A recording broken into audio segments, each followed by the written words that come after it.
چونکہ آپ انشاءاللہ وقت نکال کے مجھے امید ہے. اچھا جی.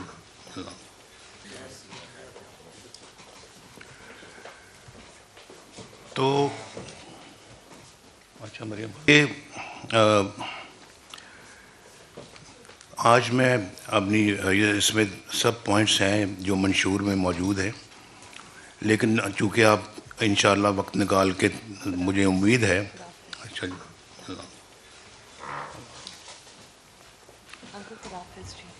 سوری جی، میرے ایبٹ آباد میں جلسہ ہے تو آئی ہیو ٹو لیو.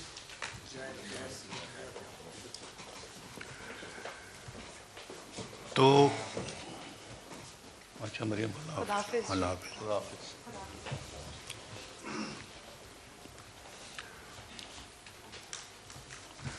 تو میں عرض یہ کر رہا تھا کہ اس میں منشور موجود ہے، لیکن آپ پڑھنے لکھنے والے لوگ ہیں، مجھے امید ہے کہ آپ منشور پڑھیں گے.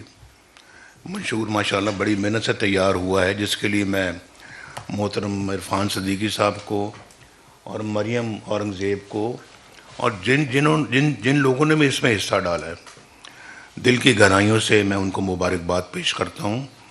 اور بہت محنت کے ساتھ یہ منشور بنایا گیا ہے، پھر لکھا گیا ہے اور پرنٹ کیا گیا ہے.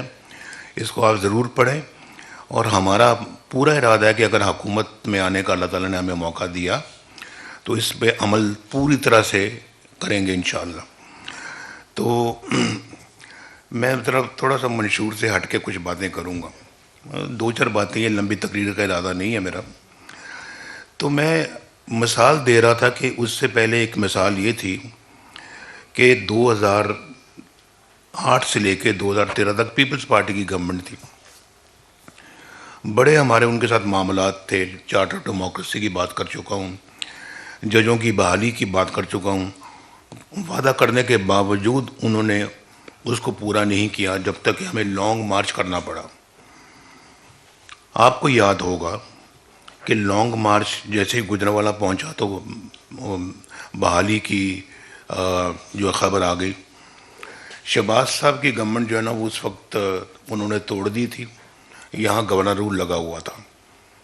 وہاں پہنچا تو جب ہم نے کہا، اب اس وقت اعتزاز احسن صاحب بھی میرے ساتھ جا رہے تھے، تو ہم نے باہمی طور پہ طے کیا کہ ہم لاہور واپس چلتے ہیں، کیونکہ جس مقصد کے لیے آئے تھے وہ تو گجرانوالہ پہنچ کے پورا ہو گیا. جج بحال ہو گئے.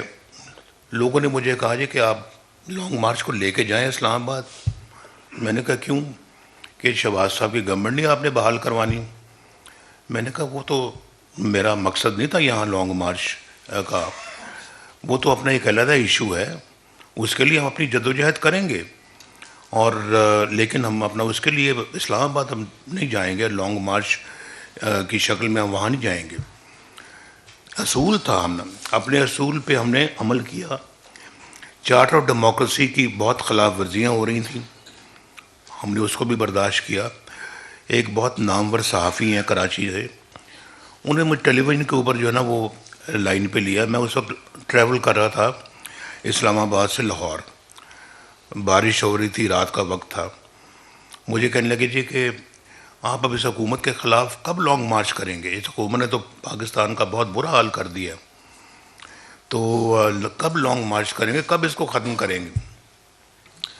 میں نے کہا میں اپوزیشن لیڈر ہوں، میں نے کبھی نہیں کہا کہ میں اس حکومت کو ختم کرنے کے لیے لانگ مارچ کروں گا، تو میں کیوں لانگ مارچ کروں؟ میرے منشور میں نہیں ہے اس طرح لانگ مارچ کر کے حکومتوں کو ختم کرنا. اور آپ جانتے ہیں ہم نے پورا موقع دیا، وقت دیا، حکومت نے اپنی مدت مکمل کی. جب مکمل کی تو میں گیا محترم زرداری صاحب کے پاس، صدر تھے پاکستان کے. میں نے کہا آپ کے 6 مہینے اور ہیں، آپ ہمارے صدر ہیں زرداری صاحب، ہم الیکشن ہو گئے، ہم جیت گئے ہیں، تو میں جناب آپ صدر ہیں، ہم آپ کی اسی طرح سے عزت کریں گے جیسے ایک ہیڈ آف دا اسٹیٹ کی عزت کی جاتی ہے. ہم نے ایک اچھی روایت ڈالی. اور پھر آپ جانتے ہیں جی کہ ہم نے اس حکومت میں مل کر عمران خان صاحب کے دھرنوں کا مقابلہ کیا. پارلیمنٹ یک جان ہو کے اس کے خلاف کھڑی ہو گئی. اب مجھے بتائیں کہ یہ کہاں کی ڈیموکریسی اور کہاں کی سیاست ہے؟ ادھر سے حکومت ایک مینڈیٹ لے کے آتی ہے تو ادھر سے آپ اس کے خلاف دھرنے شروع کر دیں، اور آپ یہ زبان استعمال کریں کہ وزیر اعظم کو ہم وزیر اعظم ہاؤس سے اس گردن میں رسا ڈال کے کھینچ کر لے کے آئیں گے. اور کہاں لکھا ہوا تھا کہ آپ محترم قبلہ حضور طاہر القادری صاحب کے ساتھ آپ اپنا جو ہے نا وہ کریں گے، جو ہے وہ کیا کہتے ہیں اس کو، اشتراک کریں گے، گٹھ جوڑ کریں گے، اشتراک کریں گے، اور ان کے ساتھ آپ اپنا جو ہے وہ لانگ مارچ کریں گے. کیا واسطہ طاہر القادری صاحب کا پاکستان کے ساتھ؟